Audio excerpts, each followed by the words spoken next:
సొంత ఇలాకాలో కేటీఆర్కు చుక్కెదురైంది. సిరిసిల్ల మున్సిపల్ పరిధిలోని 5వ ward Subhash Nagar community hall ప్రారంభంతో పాటు పలు అభివృద్ధి కార్యక్రమాల శంకుస్థాపనకు సిరిసిల్ల మున్సిపల్ పాలకవర్గం సిద్ధం చేసింది. కాగా కమ్యూనిటీ హాల్ కేటీఆర్ చేతుల మీదుగా ప్రారంభించాల్సి ఉండగా తీరా సమయానికి మున్సిపల్ అధికారులు భవనానికి తాళాలు వేశారు.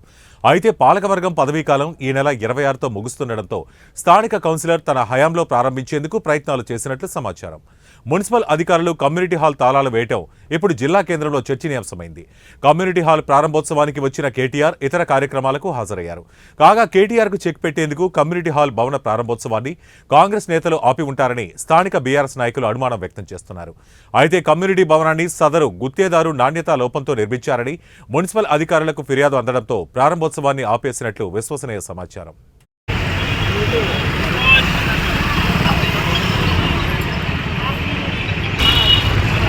Gracias.